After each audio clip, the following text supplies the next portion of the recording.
تفصیلات موت کے سلسلے کا درس نمبر 34۔ تو ہم گفتگو کرتے کرتے اس مقام تک پہنچ گئے تھے کہ پل صراط کی تمام تفصیلات بیان ہو گئی تھیں۔ پل صراط پہ کس طریقے سے لوگ چلیں گے، پل صراط پہ سے گزرنے کے آسان ترین کون سے طریقے ہیں، کون سے طریقے ایسے ہیں کہ بجلی کی تیزی کے ساتھ پل صراط سے گزر جایا جائے۔ تو وہ کچھ طریقہ کار بیان ہو رہے تھے اور چند ایک طریقے رہ گئے تھے، بس وہ طریقے صرف بیان ہوں گے اور اس کے بعد ہم آج کا جو موضوع ہے اس کو شروع کر دیں گے۔ تو مجھے یہ یاد نہیں آ رہا کہ پچھلی دفعہ آخری جو طریقہ ہے وہ میں نے کون سا بیان کیا تھا، اگر آپ مجھے بتا دیں۔ اچھا، اب آ جائیے ایک اور بہت ہی اہم ترین طریقہ کہ جو بہت ہی آسانی کے ساتھ انسان کو پل صراط کے اوپر سے گزار دے گا، وہ ہے خدا پر حسن ظن رکھنا، خدا پر اپنے حسن ظن کو رکھنا۔ پیغمبر اسلام ایک جملہ ارشاد فرماتے ہیں ختم مرتبہ صلی اللہ علیہ وآلہ وسلم،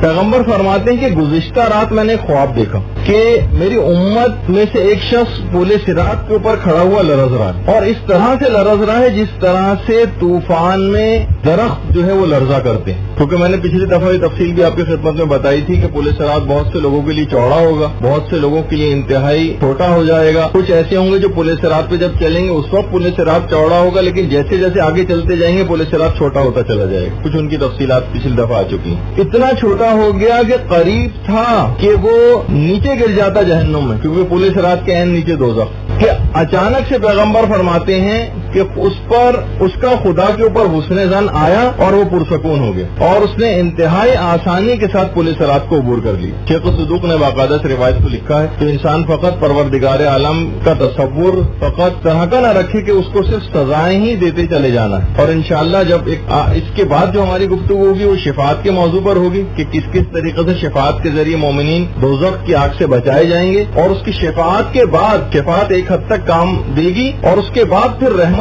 خداوندی شروع ہوگی جس پر ہماری پوری ایک الگ سے ایک نشست ہوگی۔ تو اس کا خدا پر حسن ظن آیا، وہ پروردگار سے حسن ظن رکھتا تھا کہ میرا پروردگار انتہائی رحیم و کریم ہے، وہ کیسے اس بات کو برداشت کرے گا کہ میں جہنم میں گر جاؤں اور ایک ہلاکت ابدی میرا نصیب ہو جائے۔ اس کا خدا پر حسن ظن آیا اور اس کو بچا کر لے گیا۔ آپ کو یاد ہوگا جب بالکل ابتدائی گفتگو ہوئی تھی، شاید پہلی یا دوسری، اس میں مریض سے ہم نے مرض کے مسائل شروع کیے تھے، مریض کے مستحبات اور واجبات بھی بتائے تھے آپ کو۔ اس میں ایک مسئلہ یہ آیا تھا کہ اکثر پرانے مراجع اور علماء کے نزدیک مریض کا خدا کے اوپر حسن ظن رکھنا واجب، یعنی جو مرض موت کی حالت میں، یعنی جو مرض موت میں گرفتار ہو اس کو یہ واجب ہے کہ وہ خدا پر حسن ظن رکھے، یعنی اس کو یہ اس بات کی قوی امید ہو کہ رحمت خدا میرے شامل حال ہوگی اور میں بخش دیا جاؤں گا۔ بلکہ اکثر علماء تو کہتے تھے کہ اس کا اظہار کرنا مرض موت میں واجب ہے کہ لوگوں کے سامنے سے اپنے عقیدے کا اظہار کرے۔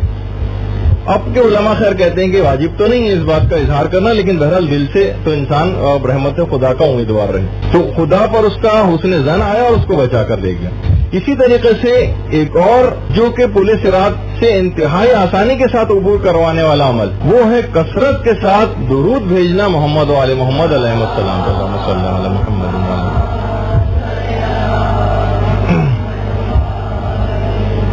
اچھا، پیغمبر اسلام اس سلسلے میں بھی فرماتے ہیں کہ میں نے ایک رات کو خواب میں دیکھیے پیغمبروں کے جو خواب ہوتے ہیں یہ بمنزل وحی کے ہوتے ہیں۔ کہہ رہے ہیں میں نے خواب میں دیکھا کہ پل صراط لرز رہا ہے۔ اچھا، لوگ اس کے اوپر ہاتھ پاؤں کے بل چل رہے ہیں تاکہ وہ دوزخ میں نہ گر جائیں، کیونکہ کچھ ایسے لوگ بھی ہوں گے جیسا کہ میں نے پچھلی دفعہ کہا تھا، کچھ گھوڑے کی تیزی کی رفتار سے جائیں گے، کچھ پیدل چلتے ہوئے جائیں گے، کچھ رینگتے ہوئے جائیں گے۔ کئی افراد کو تو ہزار ایک لاکھ سال پل صراط کو عبور کرنے میں لگیں گے، یعنی اتنے سلو، اور اس کی بھی میں نے تفصیلات بتائی تھی کہ وہ ایسے افراد کون ہوں گے۔ تو بہت سے لوگ ہاتھ اور پاؤں کے بل پل صراط کے اوپر چل رہے ہوں گے کہ کہیں وہ دوزخ میں نہ گر جائیں، پھر اس کے بعد کھڑے ہو جائیں گے، پھر ہاتھ پاؤں کے بل چلنے لگیں گے۔ تو اچانک سے وہ تمام درود جو اس نے زندگی بھر مجھ پر پڑے تھے وہ اس کی مدد کو آ جائیں گے اور وہ سمجھ جائے گا اور اس کے پاؤں پل صراط پر سے بات قدم اختیار کر لیں گے اور وہ آسانی کے ساتھ پل صراط کو عبور کر لے گا۔ یہ خود ایک ایسا عمل ہے واقعاً کہ مومنین کے درمیان رائج بھی ہے اور بے انتہا کتنے اس کے فضائل آپ سن چکی ہیں اس سے پہلے بھی، لیکن دیکھیں پل صراط پہ الگ سے اس عمل کی خصوصیت۔ اچھا، پیغمبر اسلام کا ایک جملہ اور بھی اس متعلق کہ مجھ پر کثرت سے درود پڑھا کرو، کیونکہ تمہارے لیے مجھ پر درود قبر میں، صراط پر اور جنت میں نور اور روشنی کا باعث ہوگا۔ میں نے پچھلی دفعہ بتایا تھا کہ پورے صراط پر مکمل تاریکی ہے، بہت سے افراد کے لیے تو اتنی کم روشنی ہوگی کہ وہ فقط اپنے پاؤں کے انگوٹھے کو بمشکل دیکھ پائیں گے، جس کی تفصیلات آ چکی۔ لیکن اگر کثرت کے ساتھ درود پڑا ہوگا تو وہ درود اس وقت مدد کے لیے آ جائے گا اور وہ نور اور روشنی کا باعث ہوگا۔ قبر کے اندر بھی بہت تاریکی ہے، میدان قیامت میں بھی آپ نے تفصیلات سن چکی ہے، میدان قیامت کی وہاں پر بھی تاریکی ہے۔ تو ان تینوں جگہوں کے اوپر یہ نور موجود ہوگا جو اس دنیا میں لوگوں نے درود پڑھے ہوں گے۔ اچھا، پھر اگلا طریقہ اور وہ ہے مکمل خشوع و خضوع کے ساتھ تلاوت قرآن کرنا، ظاہر و باطن میں تلاوت قرآن کرنا۔ دیکھیے، ظاہر میں تو تلاوت قرآن کیا ہوتی ہے، وہ جس طریقے سے آپ تلاوت کرتی ہیں، اور ایک ہوتا ہے کہ نہیں، تلاوت اس انداز سے کرنی ہے کہ اس کے اوپر آپ کو عمل بھی کرنا ہے، عمل کرنے کا ایک جذبہ۔ مثلا آپ نے غیبت کے متعلق کوئی قرآن آیت پڑھی، اس کا ترجمہ پڑھا، اب آپ کا ارادہ ہو جائے کہ نہیں اب میں غیبت نہیں کروں گا۔ جھوٹ کی مذمت پہ آپ نے کوئی قرآن آیت پڑھی، اب ارادہ ہو جائے کہ نہیں میں جھوٹ نہیں بولوں گا، یعنی قرآن کے مندرجات پر عمل بھی کرنا۔ حضرت موسیٰ نے ایک دفعہ پروردگار عالم سے سوال پوچھا کہ پروردگار، تیری تلاوت جو شخص بھی ظاہر و باطن میں کرے وہ کیسا، کیا فائدہ ہوگا اس کو؟ جواب ملا ہے کہ موسیٰ جو بھی ایسا کرے گا وہ بجلی کی تیزی کے ساتھ پولیس صراط کو پار کر دے گا، بجلی کی تیزی کے ساتھ۔ تو بہرحال تلاوت قرآن، اب اس کی بہار کا مہینہ آنے والا ہے، ماہ مبارک رمضان، اس میں آپ تلاوت قرآن بھی کریں گی، لیکن یہ کہ اس کو ترجمے کے ساتھ پڑھیں، اس کے مندرجات پر عمل کرنے کی کوشش کریں۔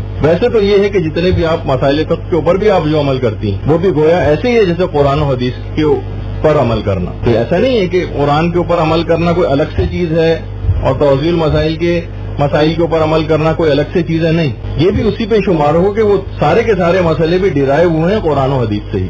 اچھا، پھر اس کے بعد اگلا ایک طریقہ جو پولیس صراط پہ انتہائی تیز رفتاری کے ساتھ گزروائے گا وہ ہے حقوق الناس کی ادائیگی۔ حقوق الناس کی ادائیگی، محدث نوری نے باقاعدہ ایک مفصل داستان نقل کی ہے سید ہاشم بحرینی کے حوالے سے۔ کہا کہ ایک مومن تھا نجف میں، اور اس نے نقل کیا کہ میں نے کچھ قرض لوگوں سے لے رکھا تھا، کچھ اتار دیا تھا، کچھ باقی تھا، تو میں نے جو قرض کی جو باقیہ رقم تھی اس کی ادائیگی میں تھوڑی سستی سے کام لیا۔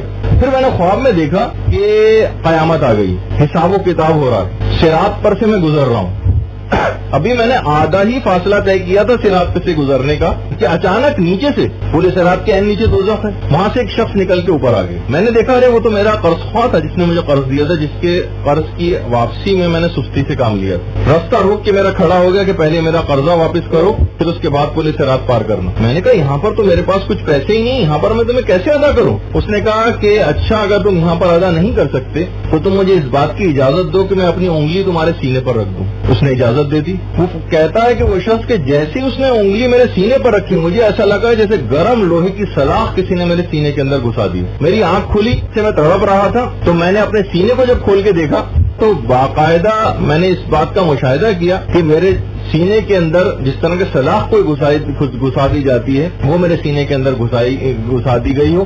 وہاں پر باقاعدہ ایک زخم تھا، زخم میں انتہائی شدت کے ساتھ درد ہو رہا تھا، یہاں تک کہ جب لوگ اس کی عیادت کو آئے تو اس نے اپنا سینہ کھول کے دکھایا تو تمام حاضرین جو اس وقت موجود تھے اس کے سینے کو دیکھ کر زارو قطار رونے لگے عذاب الہی کو دیکھتے ہوئے۔ اور پورے صراط پر یہ عمل کتنا نقصان پہنچانے والا عمل ہے کہ اگر کسی کے بھی ذمے حقوق العباد کی کوئی، کسی سے کوئی قرضہ لیا ہو، کوئی چیز کسی کی لی ہو اور وہ اگر واپس نہ کی ہو تو یہ کتنا زیادہ پولیس صراط پہ، یعنی اطمینان سے آدھا پولیس صراط عبور کر لیا تھا اور اچانک سے ایک شخص آ گیا جو کہ قرض خواہ تھا اور اس نے پولیس صراط پہ اس کو روک دیا۔ تو انسان کو کوششیں کرنی چاہیے کہ پولیس صراط اگر اسے آسانی سے عبور کرنا ہے تو اس کو چاہیے کہ جتنی چیزیں اور حقوق اس کے ذمے ہیں لوگوں کے ادا کرنے، وہ اپنی زندگی میں ان کو ادا کر کے چلا جائے۔ حاجی نوری نے دارالسلام کی پہلی جلد کے اندر اس پورے واقعے کو نقل کیا ہے سید ہاشم بحرینی کے حوالے سے۔ اچھا، اسی طریقے سے جو اگلا عمل ہے جو پولیس صراط پر انتہائی آسانی کے ساتھ گزروائے گا وہ ہے ماہ مبارک کے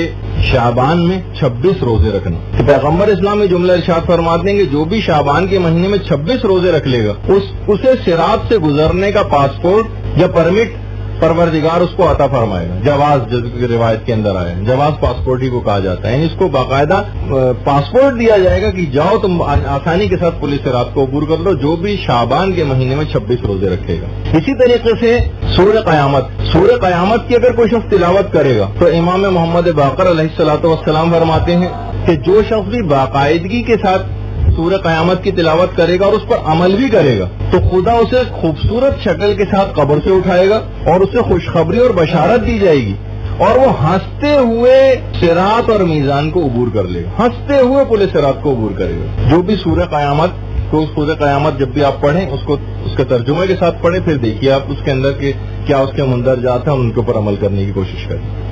اور اسی طریقے سے ایک اور دوسرا عمل جو پولیس رات کو انتہائی کامیابی کے ساتھ گزروانے والے اعمال میں سے ہے, اور وہ ہے ظالم کے خلاف مومن کی مدد کرنا. تو چوتھے امام زین العابدین علیہ الصلوۃ والسلام فرماتے ہیں کہ ایسا شخص جو بھی کرے گا کسی ظالم کے خلاف مدد کرے گا کسی مظلوم کی, ایسا شخص جس وقت قدموں کی لڑکھڑاہٹ ہو رہی ہوگی پولیس رات پہ, یہ شخص پولیس رات کو آسانی کے ساتھ عبور کر جائے گا. تو ظالم کے خلاف مومنین کی مدد کرنا, اس کی کوئی ہیلپ کر دینا, یہ ایک ایسا عمل ہے کہ جو اتنا زیادہ ثواب اور فائدہ دلوانے والا ہے. اچھا, اب یہ تو میں چند ایک صرف رہ گئے تھے, باقی پچھلی گفتگو میں آپ میں سے اکثر سن چکی ہیں کہ پولیس رات پہ سے آسانی کے ساتھ کون کون سے اعمال ہیں جو فائدہ پہنچائیں گے. اچھا, اب پولیس رات کے بالکل اختتام پر دیکھیے, پولیس رات کے ایک طرف تو میدان قیامت, پھر اس کے بعد پولیس رات ہے, پولیس رات کے بالکل عین نیچے دوزخ. اب پولیس رات کی پہلے تو جس طریقے سے آپ اس سے پہلے بھی سن چکی ہیں کہ جو آخری حصہ ہے, آخری حصہ جب پولیس رات کا ختم ہوتا ہے اس کے بعد جنت آ جاتی ہے. اچھا, اب یہ تمام چیزیں کہ اب بس اس کو اس پولیس رات کو کراس کرنا ہے. اب دو ہی صورتیں ہوں گی, یا تو وہ نیچے گر جائے گا خدا نہ کرے, اور یا پھر وہ پولیس رات کو عبور کر کے جنت میں چلا جائے گا. اگرچہ اس کی پوری ایک تفصیل ہے, جنت میں جانے سے پہلے وہ یعنی ابھی جنت میں پہنچا بھی نہیں, اس پہ ہماری پوری ایک الگ سے پوری نشست اور گفتگو ہوگی کہ کس طرح سے جنت کے دروازے تک پہنچنے سے پہلے ایک تقریب منعقد ہوگی. پوری اس تقریب کی پورے ہم مندرجات انشاءاللہ آپ کو جو روایات کے اندر آئے ہیں وہ آپ کو بتائے جائیں گے کہ کس طرح سے ایک تقریب منعقد ہوگی وہاں پر جنت میں جانے سے پہلے. اچھا, اس تمام دورانیے میں قبر ہے, اور اس کے بعد میدان قیامت ہے, اور اس کے بعد پھر آپ نے کتنی گفتگو میزان کی سنی اور نامہ اعمال کے تولے جانے کی تمام تر تفصیلات سنی, اور پولیس رات تو ابھی ہی آپ سن کر فارغ ہوئیں. ان تمام جگہوں پر جن افراد کے پاس بھی عملی کمزوریاں ہوں گی, ان کے لیے ایک اچھا پہلو یہ ہے کہ انشاءاللہ ان افراد کو, ان مومنین کو شفاعت محمد و آل محمد حاصل ہوگی. اللہم صلی علی محمد و آل محمد. اور یہ ایک اتنا اہم موضوع ہے کہ واقعی گناہ گاروں کے لیے شفاعت معصومین اور رحمت پروردگار کے علاوہ تو کوئی اور سبیل ان کو سمجھ نہیں آتی اپنے اعمال کو دیکھ کر کہ ان کی بخشش کا کوئی اور طریقہ بھی ہو سکتا. اتنے ناقص اعمال, ہم اپنی نمازوں کو دیکھتے ہیں کہ کس طرح کی نمازیں ہم پڑھ رہے ہیں. کبھی آپ اپنی فجر کی نماز کو دیکھیے, کیسی بیزاری کے ساتھ اٹھا جاتا ہے, کس طرح سے نماز پڑھی جاتی ہے کہ اس نماز پر جتنا افسوس کیا جائے کم. جو توبہ ہم جس انداز سے کرتے ہیں وہ کہا جاتا ہے, اکثر علماء کا کہنا کہ یہ توبہ تو خود اس قابل ہے کہ اس کے لیے توبہ کی جائے, اور یہ کس طرح کی توبہ ہم کرتے ہیں. تو بہرحال اور کوئی حل نہیں سمجھ آتا سوائے کہ ان معصومین کی رحمت ہمارے شامل حال ہو جائے. تو شفاعت اس موضوع پر ہماری آج بھی گفتگو ہوگی, اور اس کے بعد ایک پوری ایک نشست شفاعت کی ایک اور بھی ہوگی. اس کے بعد پھر رحمت خداوندی کی موضوع پر گفتگو ہوگی, اور اس کے بعد کچھ متفرقات ہیں جو کہ رہ گئے جن کو مکمل کر کے اس کے بعد پھر جنت میں داخلے کی کیفیات اور دوزخ میں جن افراد کو جانا ہوگا اس کی تفصیلات شروع ہوں گی. شفاعت اس سلسلے میں اصل میں بہت زیادہ کچھ غلط فہمیاں ہیں. ہم چاہتے ہیں کہ شفاعت کے موضوع کو اس لحاظ سے مکمل کر دیا جائے. دیکھیے, شفاعت ایک ایسا عقیدہ ہے کہ جس کو کہا جاتا ہے کہ یہ ضروریات مذہب شیعہ میں سے ہے, بلکہ اکثر علماء تو اس کو ضروریات دین میں سے بھی قرار دیتے ہیں. اور چھٹے امام نے تو جملہ یہاں تک ارشاد فرمایا کہ جو شخص بھی 3 چیزوں کا انکار کر دے وہ ہمارا شیعہ ہی نہیں. ایک ہے معراج, ایک ہے سوال منکر و نکیر, یعنی قبر میں جو سوال و جواب ہوں گے جو ان کا انکار کرے, اور تیسری چیز ہے شفاعت, جو ان کا انکار کر دے وہ ہمارے شیعوں میں سے ہے ہی نہیں. یعنی جن گناہگاروں کے اعمال انبیاء اور اولیاء, ائمہ اور شہداء کے اعمال سے ملتے جلتے ہوں گے، انہیں اولیاء خدا کمال کی طرف لے جائیں گے اور خدا سے معافی کی درخواست کریں گے. اس معافی کی درخواست کے نتیجے میں پروردگار عالم انشاءاللہ ان کو معاف کر دے گا اور ان کے اعمال ان اولیاء کے اعمال کے ساتھ ضمیمہ کر دیے جائیں گے، ایک اٹیچ کر دیے جائیں گے. تو ان کے اعمال تو لازمی قبول ہونے ہی ہیں، پروردگار کی اجازت سے ان کے اعمال ان کے اعمال کے ساتھ ملا دیے جائیں گے اور ان افراد کی بھی نجات ہو جائے گی. ان کے اعمال نامے سے کیونکہ کچھ مطابقت رکھتا تھا، لہذا یہ ضمیمہ کر دیے جائیں گے. مولا کائنات علی ابن ابی طالب علیہ الصلوۃ والسلام اللہم صلی علی محمد وعلی محمد فرماتے ہیں کہ الشفیع جناح الطالب، شفاعت چاہنے والا بالوں پر چاہتا ہے. یعنی جس طریقے سے جو پرندوں کے جو بچے ہوتے ہیں، کیونکہ پرندوں کے بچے اڑنا نہیں جانتے تو وہ اپنے ماں باپ کے محتاج ہوتے ہیں، اسی طرح شفاعت چاہنے والا بھی محتاج ہوتا ہے کہ اس کی روح کو آسمانوں میں پرواز کرنا ہے عالم ملکوت میں. تو اسی طریقے سے وہ شفاعت جس طرح سے پرندوں کے بچوں کو ان کے پرندوں کے والدین اڑنا سکھاتے ہیں اور اپنے ساتھ جس طرح سے ان کی مدد کرتے ہیں، اسی طریقے سے جو شفیع ہوگا، کیونکہ اس شخص کی اس گناہگار کی روح کو عالم ملکوت میں پرواز کرنی، تو وہ اس شفاعت کی سعادت کو حاصل کرتے ہوئے ان کے ساتھ پرواز کر سکے گا. قرآن میں دیکھیے شفاعت کا لفظ تقریباً 30 مرتبہ آیا اور بار بار ذکر ہوا. اچھا، اس میں ایک بات اور بتا دیجئے کہ اکثر اہل سنت حضرات میں خاص طور پر وہابی حضرات جو ہیں، ان میں سے اکثر افراد اس شفاعت کے معنی لیتے ہیں بلندی درجات کو. یعنی اگر کسی بھی شخص کے لیے شفاعت کے معنی ہیں کہ اس کے درجات کی بلندی کی دعا. ہمارے علماء نے ایک استدلال دیا کہ دیکھیے اگر فقط شفاعت کو یہ قرار دیا جائے کہ درجات کی بلندی کی دعا، تو اس میں تو مفہوم بالکل الٹا ہو جائے گا. اس طرح تو نعوذ باللہ من ذالک ہم رسول خدا کے شفیع قرار پائیں گے، کیونکہ ہم ان کے لیے روزانہ دعا کرتے ہیں کہ یا ایھا الذین آمنوا صلوا علیہ وسلموا تسلیما. تو اللہم صلی علی محمد وعلی محمد. اس طرح تو الٹا ہو گیا بالکل، یعنی ہم ان کے بلندی درجات کے لیے دعا کر رہے ہیں تو گویا ہم ان کے شفیع بن رہے ہیں. ہم نے ان کے درجات کی بلندی کی دعا کی نا. تو دیکھیے علماء نے کہا کہ دیکھیے شفاعت کے اصل میں دو مفہوم. پہلا مفہوم ہے زیادتی ثواب کا، یعنی آپ کے ثواب میں زیادتی، بہت سے لوگوں کے ثواب میں کمی ہوگی، ان کے ثواب کو زیادہ کر دیا جائے گا. اور دوسرا مفہوم ہے اس کا اسقاط عذاب کا، یعنی ان کے عذاب کو ختم کر دیا جائے گا یا کم کر دیا جائے گا. باقاعدہ محقق طوسی نے اپنی کتاب تجرید میں شفاعت کے ان دونوں معنوں کو برحق قرار دیا.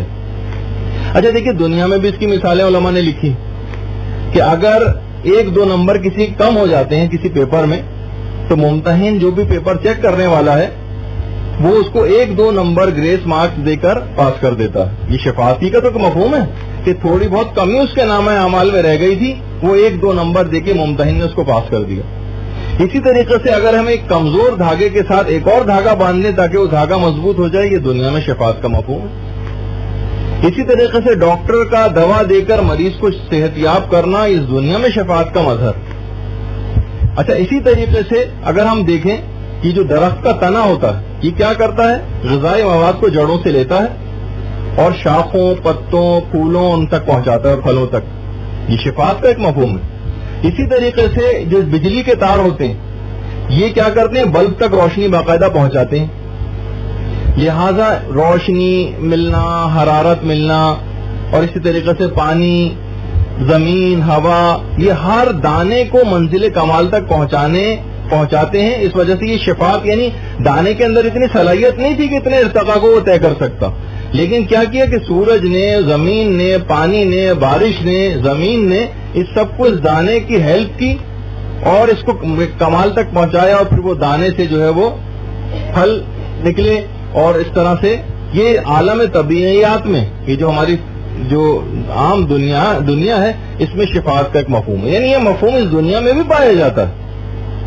اور آخرت میں شفاعت کا مفہوم یہ ہے کہ اولیاء خدا، انبیاء، ائمہ شہداء، صالحین، یہ اپنے سے جو کمزور لوگ رہ گئے ہیں معنوی طور پر اور کمال تک نہیں پہنچ پا رہے، ان کا ہاتھ پکڑ کر ان کو کمال تک پہنچائیں گے. یہ عالم آخرت میں شفاعت کا مفہوم. دنیا میں آپ نے دیکھا کہ حتیٰ کہ درخت بھی شفاعت کر رہے ہیں اپنے اپنے دائرے کے اندر. بجلی کا بلب اور وہ تار بھی شفاعت کر رہا.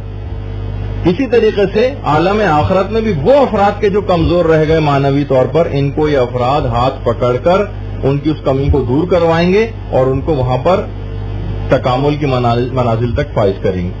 علامہ مجلسی نے بحر الانوار میں تقریباً 86 احادیث شفاعت کے باب میں نقل کی. 86. اچھا، اس سے پہلے تھوڑی سی ذرا سے خوش گفتگو آ رہی ہے، لیکن یہ بہت سارے کانسیپٹ آپ کے کلیئر کرے گی. اس کے بعد پھر تو آگے تو آ ہی رہی ہے ایک دلچسپ گفتگو آپ لوگوں کے لیے. پہلی ایک بات اس کے اندر یہ بتا دی جائے کہ دیکھیے، علماء نے کہا کہ شفاعت کا جو بیج ہے وہ اسی دنیا میں بو کے جانا ہے. مولا کائنات ارشاد فرماتے تھے کہ اے لوگوں، رسول کی دعوت کو قبول کرو، ان کے فرامین کو تسلیم کرو اور ان کے مطابق عمل کرو تاکہ تم شفاعت حاصل کر سکو. دیکھیے، اس میں شرط بتائی جا رہی ہے کہ رسول کی دعوت کو بھی قبول کرنا ہے، ان کے فرامین کو تسلیم کرنا ہے اور اس پر ان کے مطابق عمل کرنا ہے تاکہ شفاعت تمہارے شامل حال ہو جائے. اور ہمارے پانچویں امام محمد باقر علیہ الصلوۃ والسلام صلی علی محمد وآل محمد فرماتے ہیں کہ یعنی مفہوم یہ ہے کہ آخرت میں جو شفاعت ہوگی وہ دنیا میں ان کی پیروی کا نتیجہ. جن افراد کا اس دنیا میں انبیاء سے، ائمہ سے، صالحین سے، شہداء سے ان سے کوئی سروکار ہی نہیں تھا، ان کی فریادیں قیامت کے دن بالکل بیکار، عبث اور فضول ہوں گی اور ایسے افراد شفاعت سے بالکل محروم ہو جائیں گے. اچھا، ایک تو نقطہ یہ ہو گیا کہ شفاعت کا بیج اسے دنیا میں بو کر جانا ہے عمل کے ذریعے.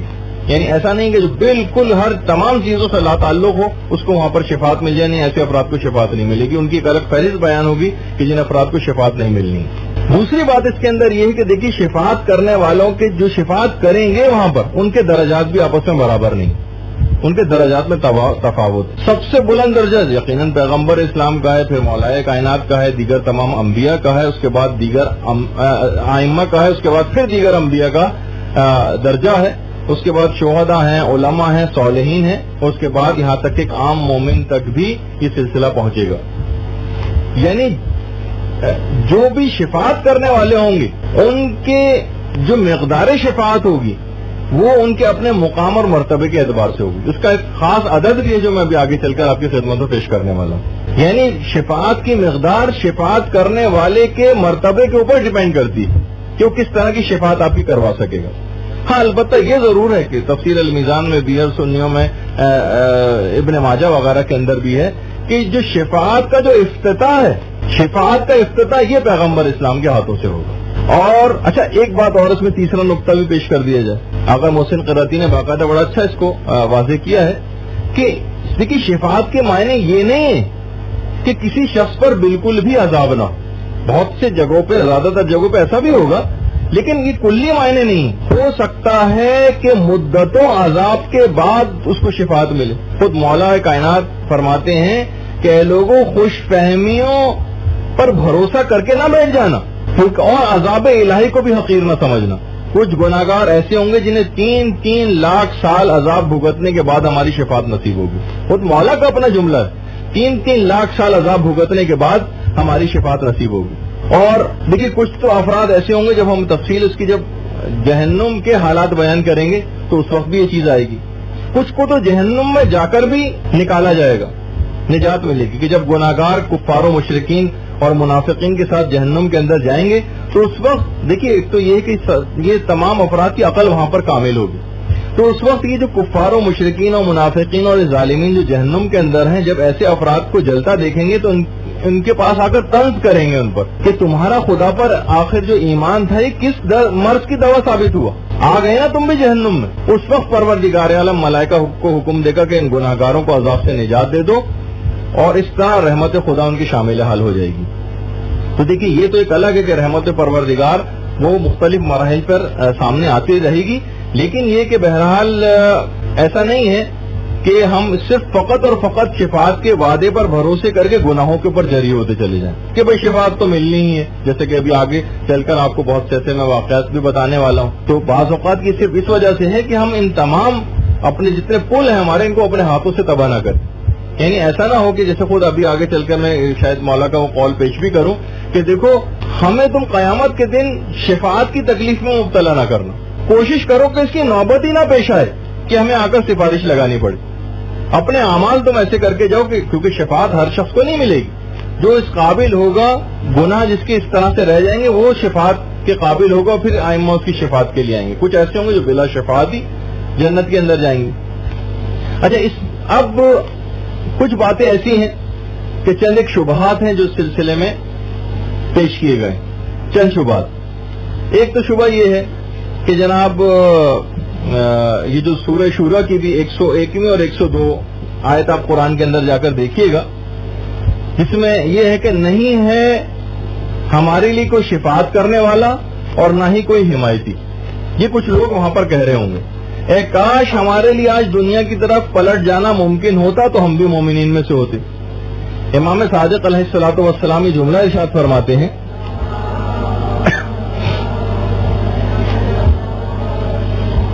کہ یہ جو آیت ہے اس کو اصل میں شبہات میں پیش کیا جاتا ہے کہ نہیں ہے ہمارا کوئی شفاعت کرنے والا نہ ہمارا کوئی حمایتی. یہ اکثر جو وہابی حضرات ہیں اس آیت کو پیش کرتے ہیں اس زمن میں کہ دیکھیے خود وہاں پہ گناہگار یہ کہہ رہے ہوں گے کہ ہمارا کوئی شفاعت کرنے والا نہیں. تو چھٹے امام فرماتے ہیں کہ یہ آیت جو آئی ہے یہ ہمارے مخالفین کے بارے میں آئی کہ پروردگار عالم جب قیامت میں ہمارے شیعوں کو شفاعت سے سرفراز فرمائے گا تو اس وقت یہ گناہگار یہ جو ہمارے منافقین ہیں یہ جو ہمارے مخالفین ہیں یہ اس وقت یہ کہیں گے کہ نہ تو ہمارا کوئی حمایتی ہے نہ دوست. تفسیر شواہد التنزیل میں باقاعدہ یہ پوری روایت ہے. اچھا اہل سنت کے ایک اور عالم ہیں حافظ ابن مغازلی, انہوں نے کتاب لکھی ہے مناقب علی ابن ابی طالب. تو اس میں جابر بن عبداللہ انصاری کی سند سے ایک روایت بیان کی ہے کہ مولا کائنات خیبر کی جنگ سے جب واپس آئے فتح کر کے تو رسول کے پاس آئے تو پیغمبر اسلام نے مولا کائنات کو دیکھ کر ایک جملہ ارشاد فرمایا اور کہا کہ اے علی اگر مجھے خوف نہ ہوتا کہ میری امت کے کچھ لوگ تمہارے بارے میں وہ بات کہتے جو عیسائیوں نے حضرت عیسیٰ کے بارے میں کہی ہے تو میں وہ بات بیان کر دیتا, یعنی میں تمہاری وہ فضیلت بیان کر دیتا جس کے بعد تم مسلمانوں کے جس گروہ کے پاس سے بھی گزرتے اے علی وہ تمہارے پیروں کی خاک کو اٹھاتے اور تمہارے وضو کے پانی لے کر شفا کو حاصل کرتے. تو اب پھر پیغمبر نے جملہ ارشاد فرمایا کہ تمہارے شیعہ نورانی ممبروں پر روشن چہروں کے ساتھ میرے ارد گرد کھڑے ہوں گے اور میں ان کی شفاعت کروں گا اور جنت میں بھی وہ میرے پڑوسی ہوں گے. تو بہرحال یہ جو آیت یہ شبے کے طور پر پیش کی جاتی کہ نہ ان کا کوئی دیکھی شفاعت کرنے والا نہ حمایتی گناہگار اکثر وہاں پر کہہ رہے ہوں گے, تو یہ صرف ائمہ اہل بیت کے مخالفین افراد کے بارے میں کہ ان کا وہاں پہ شفاعت کرنے والا کوئی نہیں ہوگا, ورنہ پیغمبر نے خود کہا کہ تمہارے شیعہ نورانی ممبروں پہ ہمارے ساتھ بیٹھے ہوں گے, میں ان کی شفاعت کروں گا اور جنت میں وہ میرے پڑوسی بھی ہوں گے. اچھا ایک اچھا اور ایک اہم جسے کہا جائے کہ تھوڑا اگر کسی کو کہا جائے کوئی شبہ ذرا اچھا قسم کا شبہ پیدا کیا جائے, یعنی یہ تو اس میں تو واضح ہوا پہلے والے شعبے میں.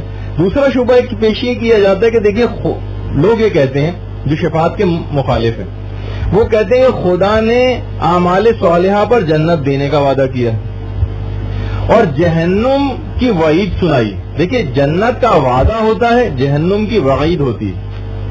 واو عین یہ دال. عادل اور جو صادق بادشاہ ہوتا ہے اس کی شان کے خلاف ہے کہ وہ اپنی وعدہ خلافی کرے, اس کے لیے قبیح ہے, اس کے لیے ضروری ہے کہ اپنے وعدے کو پورا کرے.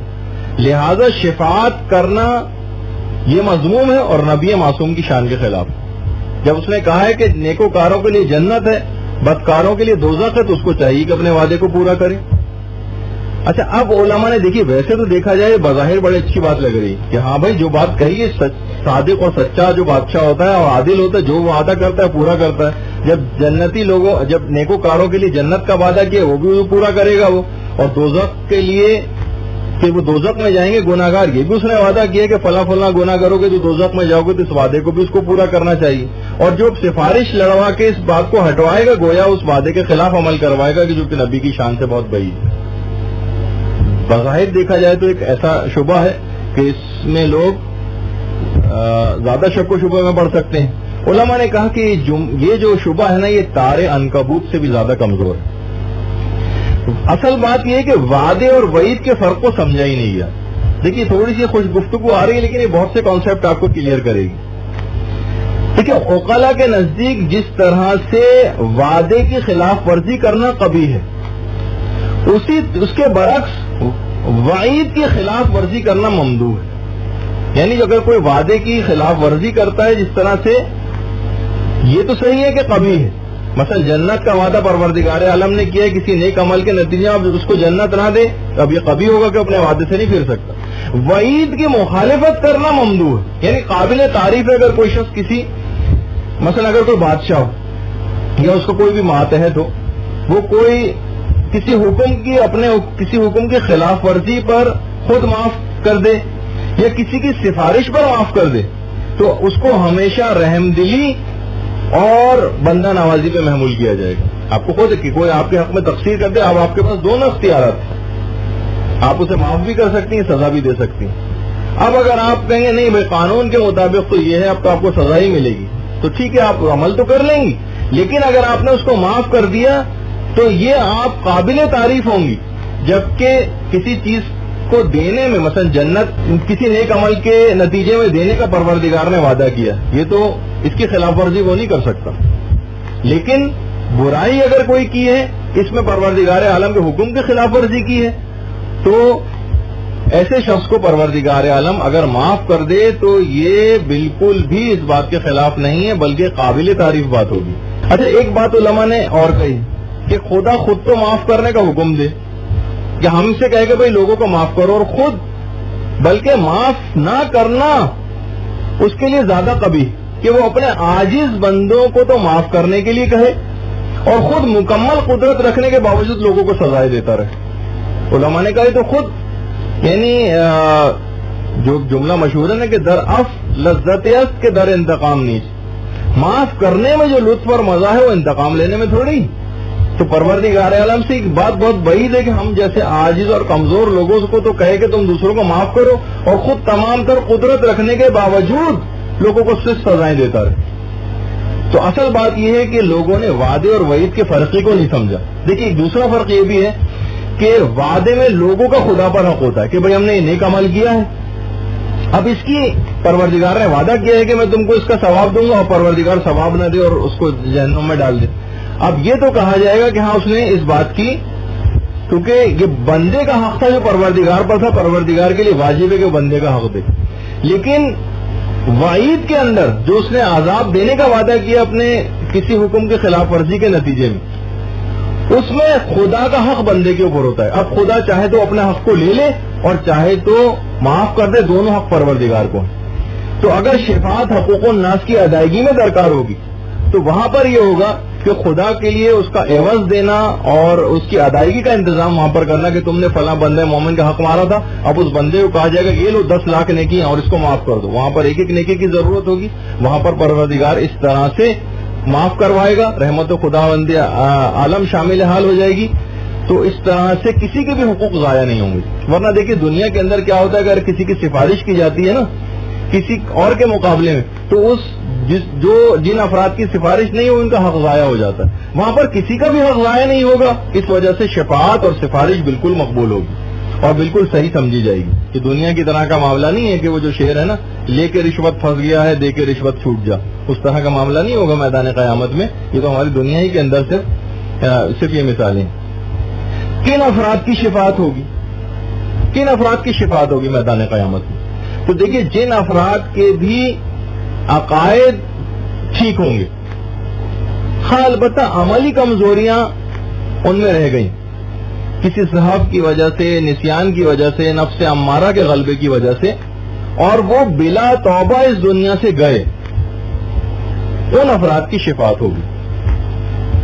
کمزوریاں رکھنے والے, نامہ اعمال میں کمی رہ گئی, کوئی صحب کی وجہ سے، نسیان کی وجہ سے نفس امارہ کا غلبہ ان کے اوپر ہو گیا اور ان سے گناہ سرزد ہو گئے اور بلا توبہ دنیا سے گئے. اگر توبہ کر کے گئے تو شفاعت کی ضرورت بھی نہیں ہوگی، اور بلا توبہ دنیا سے گئے ایسے افراد کی شفاعت ہوگی.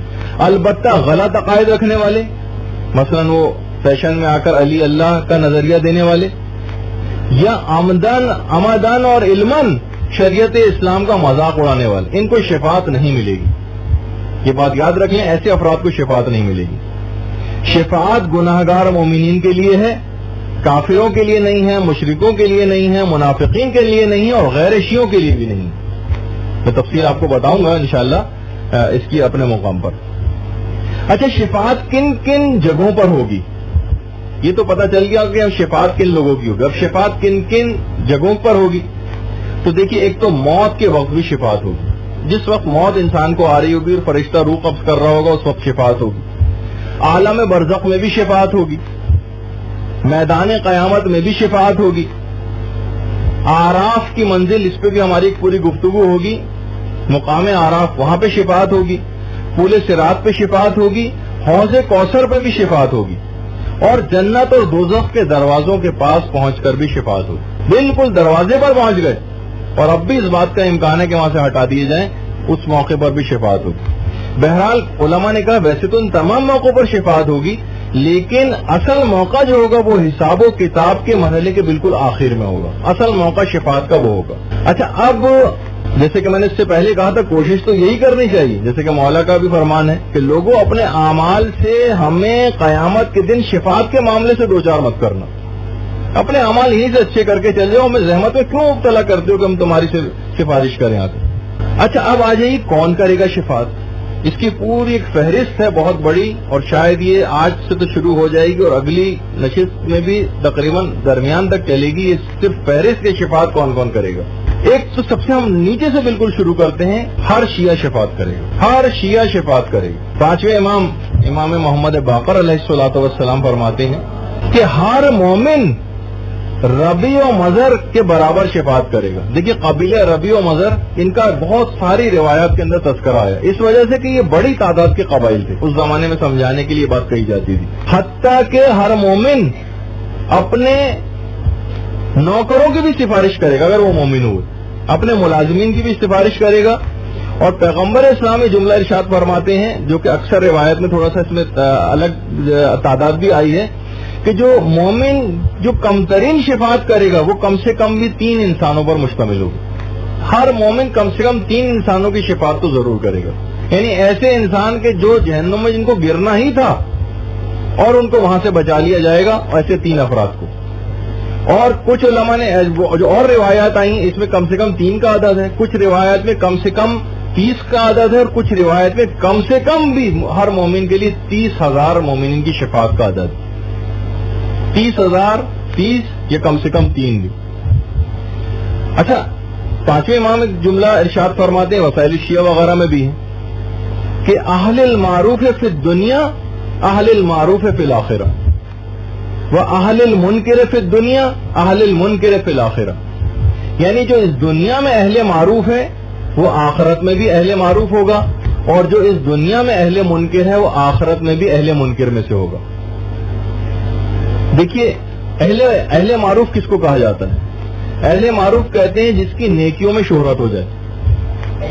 مثلا کسی جگہ بھی پوچھا جائے کہ جناب اس انچولی کے اندر سب سے نیک آدمی، سب سے زیادہ نیکیاں کرنے والا کون ہے، تو ہر علاقے کے اندر کچھ نہ کچھ متقی پرہیزگار ایسے لوگ ہوتے ہیں کہ لوگ کہیں گے ارے جناب وہ فلاں صاحب جو تھے، فلاں حاجی صاحب جو ہیں وہ بڑے اہل خیر میں تھے، فلاں صاحب کوئی بھی مشکل ان کے پاس لے کے جائے اس کو ضرور حل کر دیتے ہیں، ارے وہ مقروض کا قرض ادا کر دیتے ہیں.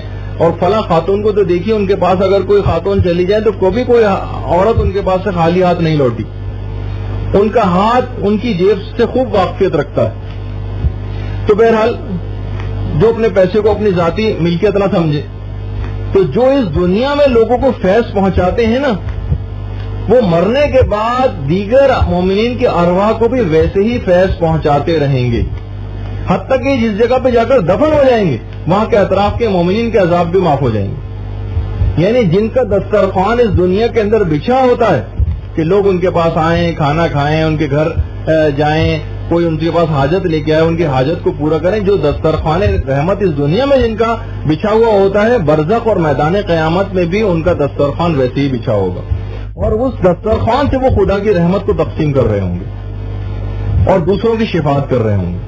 تو دیکھیے آپ نے کہ بہرحال ایک عام مومن بھی چاہیے کہ بہرحال جو بھی نیکیوں میں شہرت رکھنے والا, تو جس طرح سے اس دنیا کے اندر شہرت رکھے ہوئے ہے وہ میدان قیامت اور آخرت میں بھی ویسے ہی شہرت رکھے گا, اور وہاں پر بھی اس کا فیضان کرم ویسے ہی جاری رہے گا.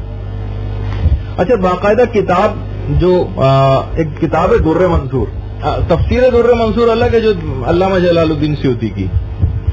بہرحال ایک اور کتاب ہے جو ایک عالم نے شیخ علی جن کا نام ہے, مجتہد تھے اور اصفہان میں ان کی رہائش تھی. اتنے زیادہ غریب تھے. دیکھیے عام طور پر مجتہدین کے متعلق سمجھا جاتا ہے ارے وہ تو بڑے پیسہ ان کے پاس آتا ہے پیسہ ان کے پاس, لیکن خمسی کا تو آتا ہے. اگرچہ ان کو اپنے اوپر اختیار ہوتا ہے خرچ کرنے کا بھی, اماموں کی طرف سے اجازت ملی ہوئی ہے, لیکن پھر بھی اپنے اوپر ذاتی اس کے اوپر اتنا پیسہ خرچ نہیں کرتے. حتیٰ کہ شاید میں نے آپ میں سے کچھ خواتین کو بتایا تھا جب ایک نشست میں کہ امام خمینی جب فرانس میں جلا وطن تھے, ان کی زوجہ بھی ان کے ساتھ ہوتی تھی, تو ایران فون کرنے کے لیے کئی گھنٹے سخت دھوپ کی لائن میں لگتی تھی, لیکن امام خمینی ٹیلی فون نہیں لگواتے تھے. بلکہ کچھ لوگوں نے کہا بھی کہ سیم امام کی رقم سے لگوا لیں, تو بالکل ڈانٹ دیا ان کو, خبردار یہ کوئی ہمارا مال نہیں کہ ہم اپنی مرضی سے اس کو. تو جیسے آیت اللہ مرشد نجفی کی مثال ساری زندگی حج نہیں کر سکے, استطاعت ہی نہیں تھی, اور جب انتقال ہوا تو صرف چند تومان ان کے پاس تھے. تو بہرحال بے انتہا غریب تھے شیخ علی, اصفہان میں رہائش تھی ان کی, مجتہد تھے. انہوں نے دل بہت چاہتا تھا کہ میں حج پہ جاؤں, لیکن حج پہ نہیں جا پاتے تھے.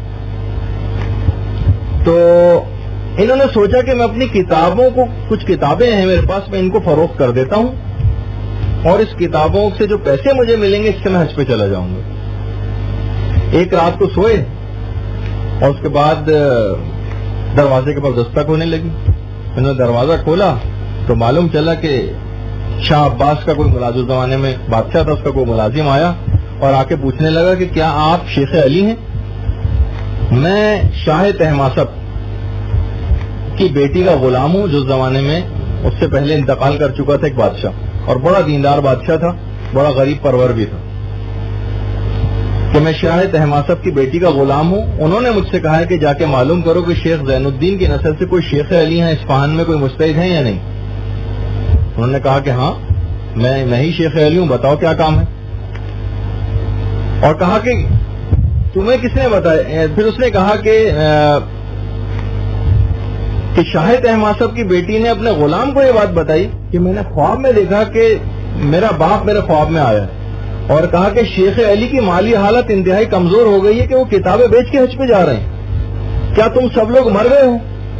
کیا تم لوگ ان کی مدد نہیں کر سکتے کہ شیخ علی کو اپنی کتابیں بیچ کے حج پہ جانا پڑے؟ اور انہوں نے مجھے آپ کے پاس بھیجا. تو بہرحال شیخ علی نے کہا واقعی بالکل ایسا ہی ہے, تو صرف میرے دل کا خیال تھا, میں نے تو کسی کو بتایا بھی نہیں, سوچا تھا کہ میں اپنی کتابیں جو ہے بیچ کے حج پہ جاؤں گا. اس کے بعد وہ غلام واپس گیا, اور اس کے بعد اگلی دفعہ ان کے پاس آیا تو اپنے ساتھ قیمتی جواہرات وغیرہ ساتھ لے کر آیا اور کہا کہ اپنی کتابیں نہ بیچیں, بلکہ اس کو بیچ کر اپنا قرضہ بھی ادا کریں اور حج کی سعادت بھی حاصل کریں. اب آپ نے دیکھا کہ جو اس دنیا میں اہل جود و سخا ہے, وہ عالم آخرت میں جانے کے بعد بھی دنیا کے ان جو زندہ لوگ ہیں ان تک کے لیے اس کا دسترخوان رحمت ویسے کھلا ہوتا. وہ عالم آخرت کے مردوں کو بھی فیض پہنچا رہا ہے, اور عالم آخرت میں کس طرح سے اس کو اس دنیا کے لوگوں کی بھی اطلاعات ہیں کہ کون کس انداز میں ہے, اور ان کی مدد اس عالم آخرت میں بیٹھ کر بھی ہو رہی. تو اس سے آپ اندازہ لگائیں کہ بہرحال انسان کو چاہیے کہ وہ نیکیوں میں کثرت کرے, اور کم سے کم یعنی اس کی ذاتی نیت یہ نہیں ہونی چاہیے کہ میں لوگوں میں مشہور ہو جاؤں اپنی نیکیوں کے حوالے سے, لیکن پروردگار عالم ہمیشہ اس کی یہ فطرت اس کا ایک اصول یہ رہا ہے کہ جو بھی اپنے آپ کو نیکیوں کے اندر چھپائے گا پروردگار عالم اس کو اتنا ہی لوگوں کے اندر مشہور کر دے گا, قہرن و جبرن, چاہے وہ نہیں بھی چاہ رہا ہو. تو اگر آپ کو چاہیے کہ کسی بھی طور پر یعنی نیکیوں کے اندر شہرت, کیونکہ ہر مومن بہرحال وہاں نہ صرف کی شفاعت کرے گا, جو اس دنیا میں لوگوں کو فیض پہنچا رہا ہے یقیناً وہ عالم آخرت میں بھی مومنین کی شفاعت کرنے والوں میں سے ہوگا. اور اس کے بعد جو یہ تو ہو گئے مومنین کی شفاعت. ہم یہ ڈسکس کر رہے ہیں کون کون لوگ شفاعت کریں گے.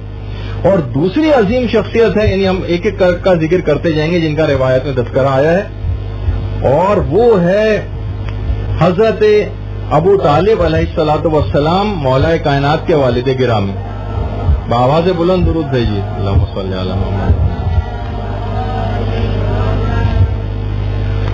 جب حضرت ابو طالب کا انتقال ہوا تھا تو پیغمبر اسلام زارو قطار رو رہے تھے اور کہہ رہے تھے کہ اے میرے چچا, آپ نے صلہ رحمی کا تو حق ادا کر دیا, اور اس صلہ رحمی کو کرنے کے نتیجے میں آپ اعلیٰ مقامات کے اوپر بھی فائز ہوئے ہیں چچا, اور آپ نے ایک یتیم کی سرپرستی کی, اس یتیم کو بڑا کیا, اور جب وہ یتیم بڑا ہو گیا تو آپ نے اس کی حفاظت اور مدد کا بھی انتظام فرمایا. پھر فرمایا لَشْفَعُنَّ لِعَمَّتِ شَفَاعَةٍ يُعْجِبُ بِهَا الثَّقَلَيْنِ, کہ پیغمبر کا جملہ, میں یقیناً اپنے چچا کی شفاعت کروں گا, اس طرح سے شفاعت کروں گا کہ تمام جنوں سے حیران رہ جائیں گے.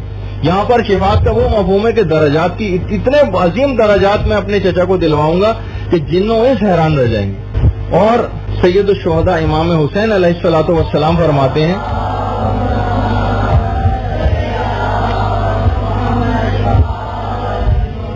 کہ میرے بابا رہبہ, کوفے کا ایک میدان تھا رہبہ کے نام سے, وہاں پر میرے بابا کے گرد لوگ حلقہ کیے ہوئے ہیں, اور ایک شخص نے کھڑے ہو کر میرے بابا سے ایک جملہ کہا. اب دیکھیے مولا کو کس طرح سے لوگ اپنے زبانوں کے نشتر بھی چبوتے تھے کہ اے امیر المومنین, آپ اللہ کی طرف سے ایک اعلیٰ مقام رکھتے ہیں لیکن آپ کے باپ دوزخ میں, اس کی کیا وجہ ہے؟ بس ایک جملہ سننا تھا کہ مولا متقیان کا چہرہ متغیر ہو گیا. ایک جملہ کہا فَضَلَّهُ فَاقَ, خدا تیرے منہ کو توڑ دے, بالحق نبی, مجھے اس خدا کی قسم جس نے محمد کو برحق نبی بنایا ہے, اگر میرے بابا اس روئے زمین پر تمام گناہگار مومنین کی شفاعت بھی کہہ دیں تو پروردگار ان تمام لوگوں کی شفاعت کو قبول کر لے. ان تمام لوگوں کی شفاعت کے لیے ابو طالب کی اس بات کو قبول کر لے گا اور سب لوگوں کو معاف کر دے گا. یعنی اتنا زیادہ میرا باپ جو ہے اس کی طاقت رکھتا ہے. کیا تم اس بات کا گمان کرتے ہو؟ امام نے فرمایا کہ وہ اس کا باپ دوزخ میں جائے جو خود جنت و دوزخ کو تقسیم کرنے والا ہو. مجھے پیغمبر برحق کی قسم, قیامت کے روز میرے بابا ابو طالب کا نور تمام مخلوقات کے انوار پر چھایا ہوا ہوگا سوائے نور محمد, نور فاطمہ, نور حسن و حسین اور باقی ائمہ کے. یاد رکھ لو کہ نور ابو طالب ہمارے نور سے ہے جو پروردگار عالم نے حضرت آدم کی پیدائش, حضرت آدم کو خلق کرنے سے 2000 سال پہلے خلق فرمایا تھا. یہ پوری روایت الغدیر میں علامہ امینی نے جلد 7 کے اندر لکھی. اچھا, تو آپ نے دیکھا کہ بہرحال جو شخصیات ہیں یہ ایسی شخصیت ہے کہ پوری کائنات کی شفاعت بھی کرنی ہے. تو ابو طالب اتنے عظیم مقام اور مرتبے کے اوپر فائز ہیں کہ پوری کائنات کی شفاعت کر سکتے ہیں. اچھا, اس کے علاوہ ہم ایک ایک شخصیت کا بھی ذکر کرتے جائیں گے. اس کے علاوہ جتنے بھی علماء ہیں, علماء باعمل, علماء ربانی, علماء حق, یہ بھی شفاعت کریں گے. علل الشرائع میں 6 امام سے ایک روایت ہے کہ محشر میں جب بھی روز محشر برپا ہوگا تو عابدوں کو بھی لایا جائے گا اور عالموں کو بھی لایا جائے گا, بارگاہ خداوندی میں حاضر کیا جائے گا. عابدوں کو تو یہ حکم ہوگا کہ تم نے اتنی عبادت کی, تم تو جنت میں چلے جاؤ. لیکن عالم سے پروردگار عالم کہے گا کہ تم لوگ یہاں پر توقف کرو, رکو, اور جن جن لوگوں کی تم نے اپنے علم اور ادب سے تربیت کی تھی ان سب کا ہاتھ پکڑو اور جنت میں لے جاؤ. تو جو صرف اپنی ذاتی عبادت کی حد تک رہ گئے, بہرحال انہوں نے عمل کی, جنت ان کو ملے گی.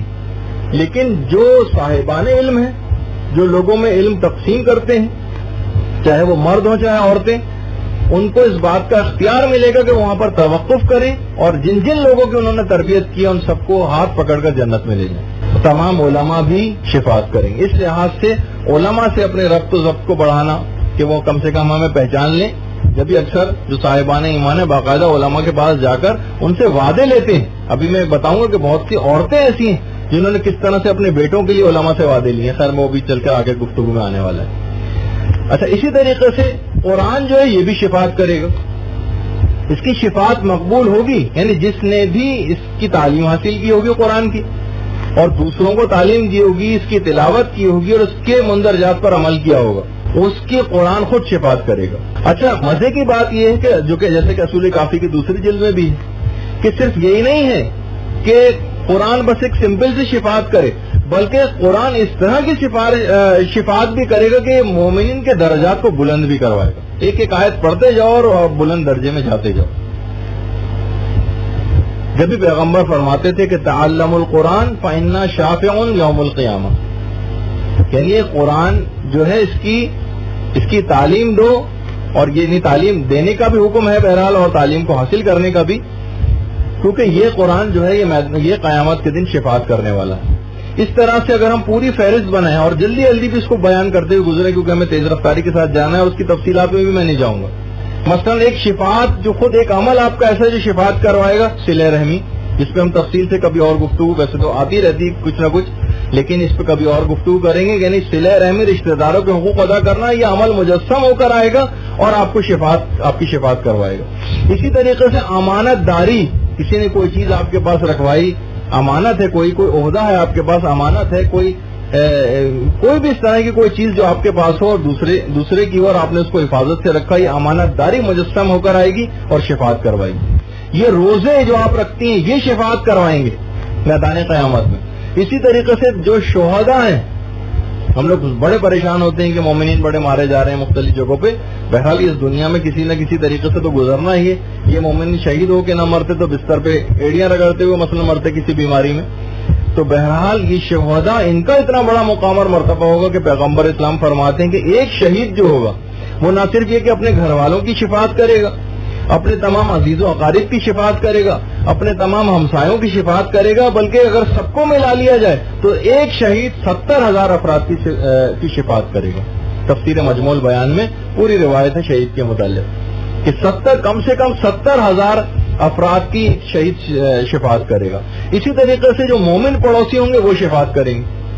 مومن پڑوسی ظاہر ہے کہ کیونکہ شفاعت صرف اور صرف مومنین کے لیے ہوگی، اور جو شفاعت کا حق رکھے گا وہ بھی مومن ہی ہوگا. تو جو مومن پڑوسی ہوں گے وہ اپنے دیگر پڑوسیوں کی شفاعت کریں گے. اسی طریقے سے جو مخلص دوست ہوں گے، مخلص دوست، وہ اپنے دوستوں کی شفاعت کریں گے. دیگر انبیاء وہ شفاعت کریں گے. اس طرح سے مولا کائنات جملہ ارشاد فرماتے ہیں. ہم کتنی تیزی سے آگے گزر رہا ہوں، حالانکہ ان پہ کتنی بات ہو سکتی ہے لیکن اتنا وقت نہیں. جو گفتار کی سچائی ہے، یہ جو قول کی سچائی ہے، جو آپ بات کرنے میں جو سچ بولتی ہیں، یہ شفاعت کروائے گی یہ چیز. اسی طریقے سے ہر عمل حق آپ کی شفاعت کروائے گا. ہر عمل حق، شاید ہر عمل حق سے مراد ہر صحیح عمل. مثلا یہ جو آپ صحیح طریقے سے نماز پڑھ رہی ہیں مسائل کو سیکھ کر، صحیح طریقے سے روزہ رکھ رہی ہیں، صحیح طرح سے خمس نکال رہی ہیں، صحیح طرح سے وضو کر رہی ہیں، یہ ہر عمل حق جو ہے جس کے اندر کوئی کجی اور خرابی نہیں ہے، یہ خود شفاعت کے لیے آئے گا. جب بھی مولا فرماتے تھے کہ گفتار کی سچائی اور عمل حق یہ دونوں انسان کے شفیع، یہ شفاعت کروانے والے. اسی طریقے سے خوش اخلاقی شفاعت کروائے گی. دوسروں کی اذیتوں کو برداشت کرنا، دوسروں کو اذیت دینے سے باز رہنا اور اچھے اخلاق سے لوگوں سے ملنا، اگرچہ اس کے اندر 10-12 چیزیں ہیں جو خوش اخلاقی جن میں شامل ہو جاتی ہے، وہ شفاعت کروائے گی. اور ایک چیز اور جو کہ روایات میں آئی ہے کہ وہ افراد کے جو لوگوں کے سب سے زیادہ نزدیک ہوں گے، جن کے گرد لوگ محبت کے ساتھ جمع ہو جاتے ہیں، جو اس طرح سے شفیق اور مہربان افراد کہ لوگ ان کے گرد محبت کے ساتھ جمع ہو جاتے ہوں، اور یہ شفاعت کروائیں گے. رسول فرماتے ہیں کہ قیامت میں میرے نزدیک ترین جو میری سب سے زیادہ شفاعت کے حقدار لوگ ہوں گے، ان میں ایک تو خوش اخلاق ہوں گے. خوش اخلاق لوگ، ان کی یہ سب سے زیادہ یہ میرے نزدیک ترین ہوں گے. اور وہ افراد کے جو لوگوں کے زیادہ نزدیک ہوتے ہیں کہ لوگ محبت کی وجہ سے ان کے گرد گھیرا کیے رہتے ہوں، ایسے نرم دل افراد یہ بھی شفاعت کروانے والے افراد میں سے ہوں گے. اسی طریقے سے معصومین کے کچھ خاص اصحاب ہیں وہ شفاعت کروائیں گے، جیسے کہ حضرت حمزہ کا تذکرہ ہماری پچھلی نشست میں مکمل طور پہ آ چکا کہ مولا کس طرح سے نیزہ لے کر آئیں گے اور اس دیوار کے اوپر ماریں گے، جس کی تفصیل پچھلی دفعہ آئی تھی. حضرت حمزہ شفاعت کروائیں گے.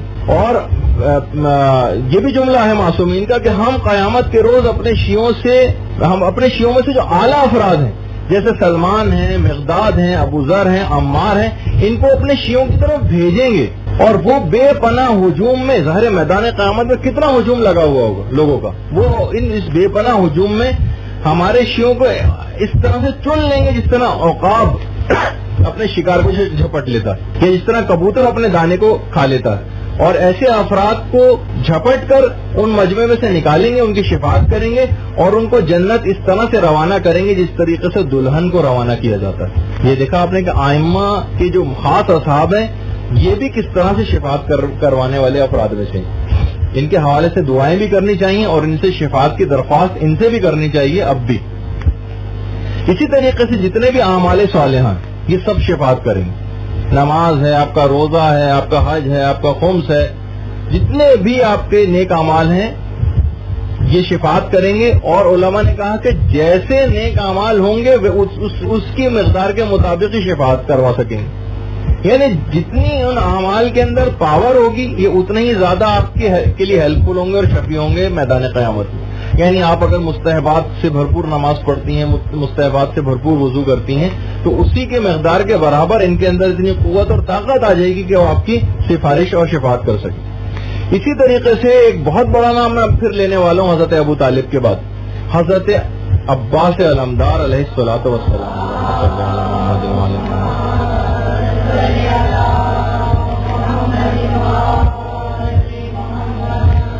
ایک عالم کے متعلق ملتا ہے کہ وہ عالم نے کہا کہ جب علامہ امینی جنہوں نے الغدیر لکھی، علامہ امینی کی میں عیادت کے لیے گیا، وہ بیمار تھے، تو میں نے ٹھیک ہے عیادت تو ہو گئی، اب میں نے ایک سوال کیا۔ دیکھیے مولا جب بستر شہادت پر تھے، اس کی میں تفصیل انشاءاللہ جب دوزخ کی جب حالت بیان ہوگی اس وقت بتاؤں گا کہ ازبغ ابن نباتہ امام کے پاس آئے تھے اور عیادت کرنے کے بعد مولا کو اتنی شدید ضربت لگی اور ایک حدیث سننے کی فرمائش کی اور پھر امام نے احادیث ان کو سنائی تھی جس کی تفصیل اس وقت بتاؤں گا۔ تو ہم تو یہ سوچتے ہیں بھائی بیمار ہے اس کو تو کوئی تکلیف ہی نہ دی جائے، نہیں، عالم ہے، ان کی مرض موت میں سب سے پہلے عیادت کی، پھر کہا کہ ایک بات آپ سے پوچھنا چاہتا ہوں۔ انہوں نے کہا کہ پوچھو۔ علامہ امینی نے کہا کہ اگر کوئی شخص حضرت عباس سے محبت و دوستی نہ رکھتا ہو تو دیکھیے بہرحال معصومین میں تو شامل نہیں ہے 14 معصومین میں عباس، انہوں نے ایک سوال کیا کیا اس کا ایمان پھر بھی باقی رہتا ہے؟ حضرت عباس سے اس کو کوئی محبت نہیں۔ یہ جملہ سننا تھا کہ علامہ امینی کا چہرہ متغیر ہو، اٹھ کر بیٹھ گئے، کہنے لگے ابو الفضل کا نام تو بہت آسان ہے، میں جو ابو الفضل کے نوکروں اور غلاموں کا بھی ایک غلام ہوں، اگر کوئی یہ شخص یہ بات جانتے ہوئے کہ میں ابو الفضل حضرت عباس کے غلاموں کا غلام ہوں، یہ جانتے ہوئے بھی میرے جوتے کے تسمے سے محبت نہ کرے، خدا کی قسم وہ بھی جہنم میں جائے گا۔ دیکھا آپ نے جملہ کہ صرف اس بات کا خیال کرتے ہوئے کہ یہ عباس کا چاہنے والا ہے، یہ حضرت عباس کو ماننے والا ہے کہ غلاموں کا بھی غلام ہے اور میرے جوتے کے تسمے سے بھی محبت نہ کرے، خدا کی قسم وہ بھی جہنم میں جائے گا۔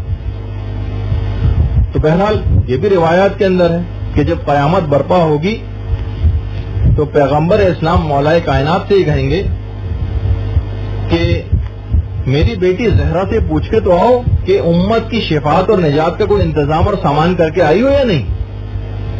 مولا کائنات یہ پیغام لے کر شہزادی کے پاس آئیں گے، شہزادی جواب میں کہیں گی یا امیر المومنین کفانا لاجل ھذا المقام الیدان المقطوعتان من بنی العباس، میرے بیٹے عباس کے 2 کٹے ہوئے بازو مقام شفاعت کے لیے بہت کافی ہیں۔ معالی السبتین کی روایت۔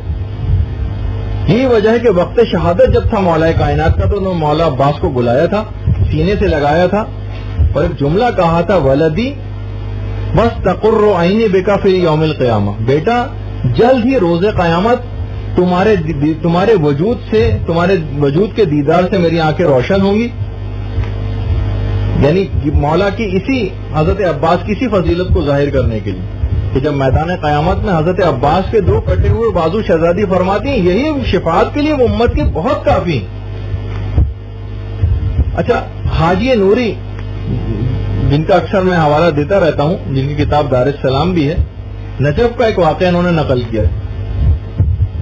کہہ رہے ہیں کہ ایک عالم تھے اور ان کے والد تو اصفہان میں رہتے تھے، البتہ خط و کتابت کے ذریعے ان کا اپنے اصفہان سے رابطہ رہتا تھا، وہ عالم خود نجف میں تھے۔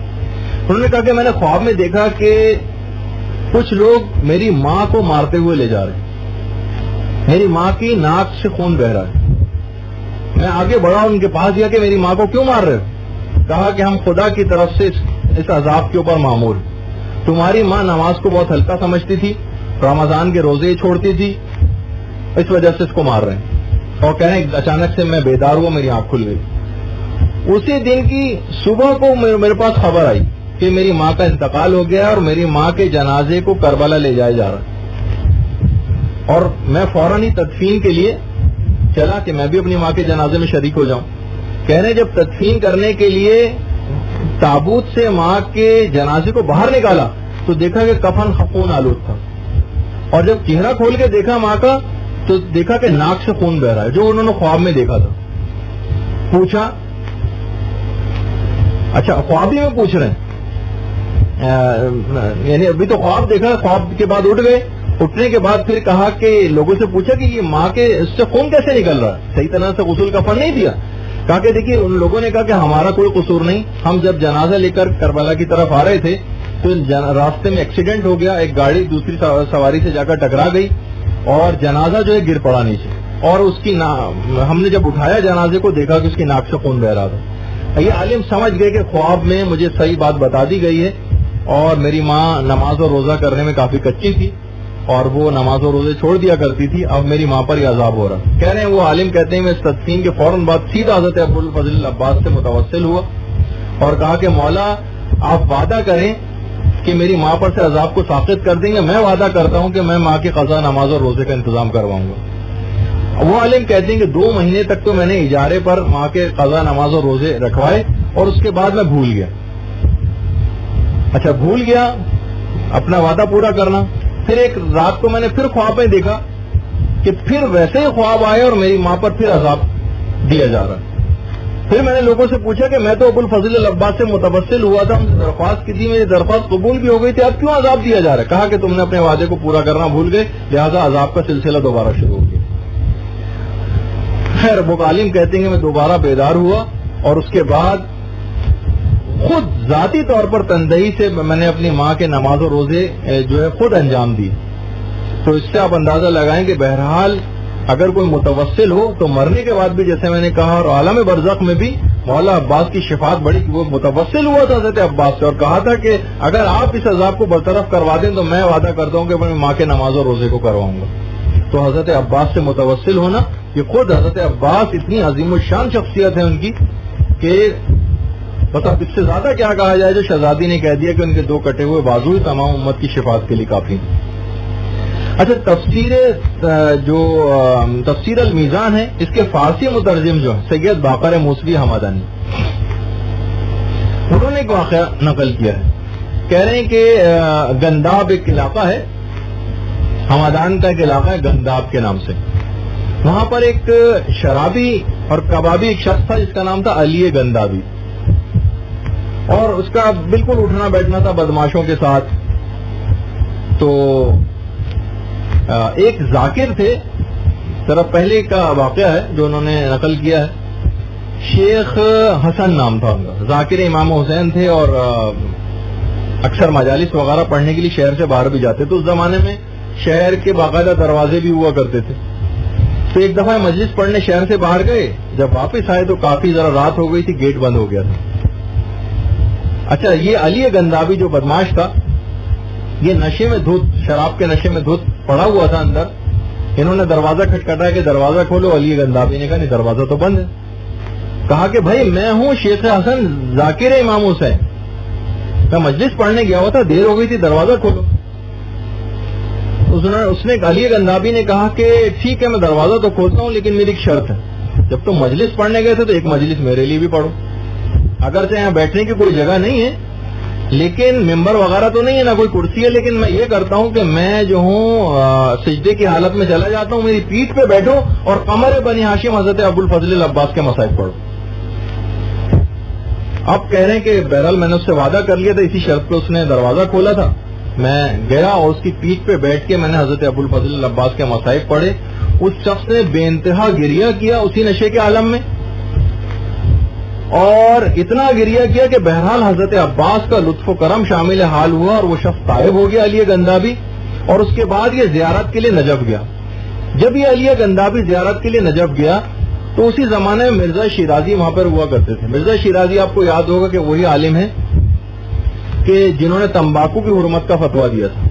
یہ نجف میں باقاعدہ اس زمانے میں نماز پڑھاتے تھے. ان کے پیچھے یہ علی گندابی نماز پڑھنے لگا. اسی وقت وہاں پر اطلاع آئی کہ ایک بڑے عالم ہیں، ان کا انتقال ہو گیا، اور حرم مولا کائنات سے متصل جو دالان ہے اسی کے اندر ان کی قبر تیار ہوئی۔ اچھا، اتفاق ایسا ہوا کہ ان کو کفن دفن کے لیے لے جانے والے تھے کہ معلوم یہ چلا کہ وہ انتقال نہیں انہوں نے کیا تھا، وہ کوما کی حالت میں تھے، اور اس کے بعد وہ ہوش میں آ گئے اور دوبارہ زندہ، جسے کہا جائے کہ زندہ ہی ہو گئے۔ مرزا شیرازی کو اطلاع پہنچائی گئی کہ بھائی وہ عالم جن کے لیے قبر کھودی تھی ہم نے صحن مولا امیر المومنین میں، وہ تو ہوش میں آ گئے، اب اس کا کیا کریں اس قبر کا؟ لیکن لوگوں نے کہا کہ علی گندابی جو کہ طائب ہو کر آیا تھا وہ سجدے کی حالت میں چل بسا وہیں پر۔ مرزا شیرازی نے کہا علی گندابی کو اسی حرم امیر المومنین میں اسی قبر میں دفن کر دیا جائے۔ تو آپ نے دیکھا کہ اس نے قمر بنی ہاشم کے مصائب پڑھے، اس کے نتیجے میں اس کو کیسے حضرت عباس نے اتنا مقام اور مرتبہ دلوایا کہ نہ صرف اس کے پچھلے گناہ سارے معاف کروائے بلکہ اتنا بڑا مقام کے حرم امیر المومنین میں اس کو دفن کروا دیا علی گندابی کو۔ آج بھی حرم امیر المومنین کے جو صحن کو اس کا جو دالان ہے اس میں علی گندابی کی قبر۔ وہ ایسا شرابی کبابی و بدماش، اور اس کو اتنا بلند مقام اور مرتبہ صرف اور صرف حضرت عباس کے اس نے مصائب سنے تھے۔ بہرحال ایک دل میں ایک محبت کرتا تھا، تو مولا کس طرح سے اپنے چاہنے والوں کی سفارش اور شفاعت نہ کروائیں گے، اس سے آپ کو اندازہ ہمیں ہوتا۔ اچھا، اسی طریقے سے جیسے کہ ہم مختلف شخصیات کا ہم ذکر کرتے بھی جا رہے ہیں، اسی میں فرشتوں کے متعلق بھی کہ فرشتے تک شفاعت کریں گے، اور بہت ساری قرآنی آیات بھی اس کے اوپر دلالت کرتی ہیں کہ بہرحال فرشتے شفاعت کریں گے، اور اب بھی مومنین کے لیے توبہ اور استغفار تو فرشتے کرتے رہتے ہیں، لیکن اس پہ بھی قرآنی آیات بھی ہیں، احادیث بھی بہت ہیں، لیکن سب سے صرف نظر کرتے ہیں مجھے ذرا تیزی سے آگے بڑھنا۔ اچھا، اسی طریقے سے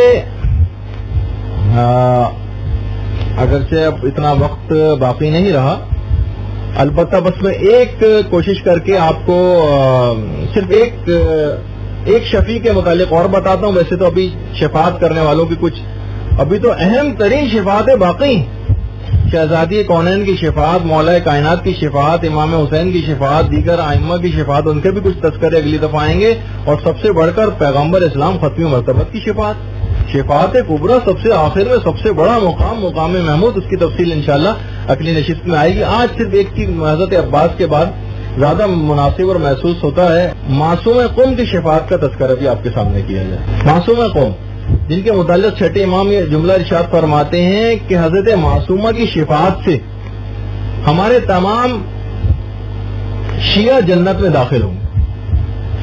دیکھیے، ایک واقعہ بھی ملتا ہے، باقاعدہ سن 1295 ہجری میں قم میں بارشیں ہونا بالکل بند ہو گئی تھی، قحط پڑ گیا تھا قم میں، اور اس زمانے میں بہرحال لوگوں نے یہ کیا کہ سوچا کہ ہم ایسا کرتے ہیں کہ بالکل لوگ دانے دانے کو محتاج ہو گئے، دانے دانے کو محتاج ہو گئے، پانی تھا ہی نہیں قوم میں۔ تو کہا کہ ہم ایسا کرتے ہیں کہ 40 متقی ترین افراد کو قوم سے منتخب کرتے ہیں۔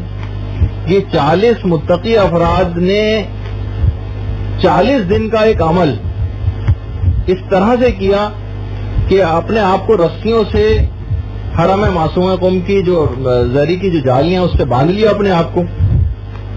اس میں تیسری ہی رات گزری تھی کہ خواب میں مرزا حسین قومی آئے، باقاعدہ آیت اللہ شیخ باقر ناصری، انہوں نے یہ فرمایا کہ ان 40 متقی افراد میں سے ایک فرد نے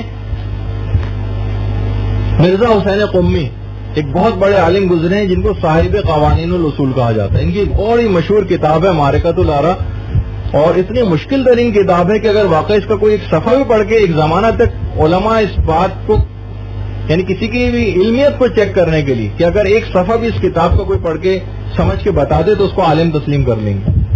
صاحب قوانین مرزا حسین قومی یہ خواب میں آئے اور آ کے کہا کہ تم لوگ یہاں پر کیوں جمع ہو؟ انہوں نے کہا کہ بھائی دانے دانے کو محتاج ہو گئے، بارشیں ہی نہیں ہو رہی۔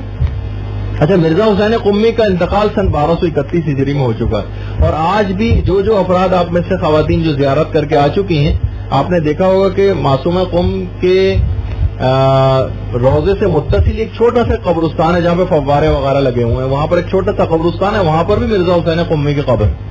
اب بھی جو خواتین گئی ہیں زیارت کے لیے، میں نے یہ واقعہ ان کو بھی سنایا تھا، اور وہ مرزا حسین قمی کی قبر پہ ضرور گئی ہوں گی۔ تو کہا کہ تم لوگ یہاں کیوں جمع ہو؟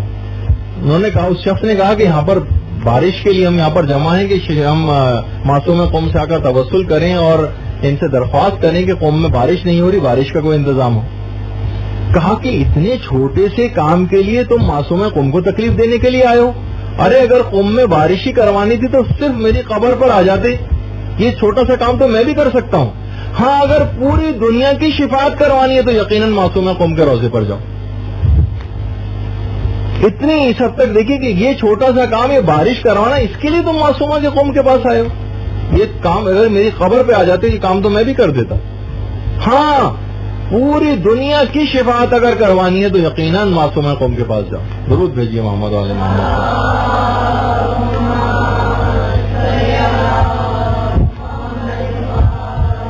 جبھی امام رضا علیہ الصلوۃ والسلام نے اللہم صلی علی محمد وعلی محمد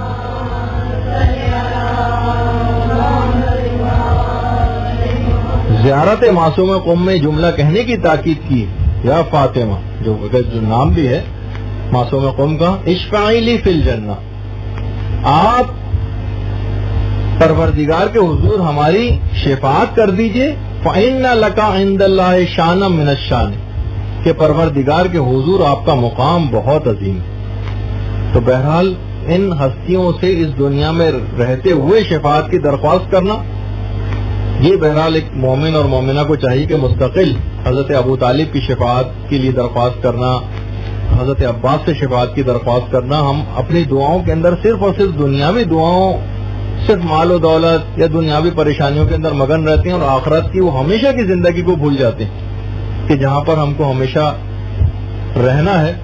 تو ان ہستیوں کی شفاعت کے بغیر ممکن ہی نہیں ہے کہ ہم کسی مقام کو حاصل کر سکیں۔ اپنے اعمال کے اوپر جب نگاہ دوڑاتے ہیں تو سوائے خرابیوں، خامیوں، ریاکاریوں، غرور و تکبر، جہاں و حوث، اس کے علاوہ کچھ نظر ہی نہیں آتا۔ یہ ٹوٹے پھوٹے لنگڑے لولے اعمال کی بیس پر ہم جنت کی خواہش کریں، ناممکن۔ ان شخصیات کے طفیل اور ان کے صدقے میں اگر جنت مل جائے تو یہی ہمارے لیے بہت بڑی بات ہوگی۔ تو آج کی حد تک ہم گفتگو یہاں پر روکتے ہیں۔ اگلی نشست میں کچھ نئے ناموں کا بھی تذکرہ آئے گا کہ جو کہ شفاعت کروانے والے ہیں، اور اس کے بعد ان اعمال کا تذکرہ ہوگا کہ ان افراد سے ہم شفاعت کو حاصل کیسے کریں، کہ ان اعمال کے نتیجے میں ان اعمال کا تذکرہ ہوگا انشاءاللہ۔ اور چند کچھ مزید شبہات ہیں وہ بھی آپ کی خدمت میں پیش کیے جائیں گے شفاعت کے سلسلے میں، اور ان کے جوابات بھی آئیں گے۔ صلی اللہ علی محمد وآلہ الطیبین الطاہرین۔